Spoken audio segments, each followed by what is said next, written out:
अस्सलामुअलैकुम। उम्मीद है आप सब ठीक होंगे।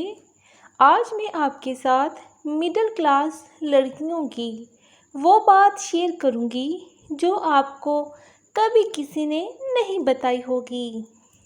आप सबसे रिक्वेस्ट है कि मेरे चैनल को सब्सक्राइब करें और वीडियो को लाइक करें। तो चलते हैं टॉपिक की तरफ। मिडिल क्लास लड़की के सपने बड़े होते हैं, लेकिन उनके पास पूरा होना या फिर पूरा करने के तरीके छोटे होते हैं।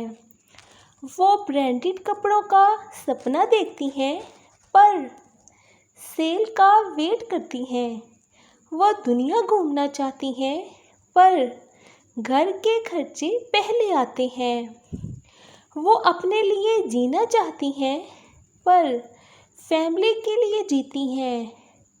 लोग कहते हैं तुम स्ट्रॉन्ग हो, पर कोई ये नहीं पूछता कि थक कितनी गई हो। फिर भी हर रात एक नया सपना देखती है और हर सुबह उन्हें पूरा करने के लिए उठ जाती है।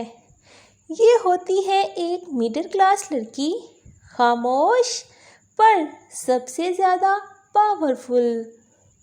तो व्यूवर्स, अगर आपको मेरी ये वीडियो पसंद आई हो तो चैनल को सब्सक्राइब करें और वीडियो को ज़रूर लाइक किया करें और कमेंट में बताया करें कि आपको मेरी वीडियोस कैसी लगती है, ताकि मैं इस तरह की मज़ीद टॉपिक्स आपके साथ शेयर कर सकूं। तो व्यूवर्स, अपना बहुत सारा ख्याल रखिएगा और चैनल को सब्सक्राइब करना ना भूलिएगा। अल्लाह हाफिज़।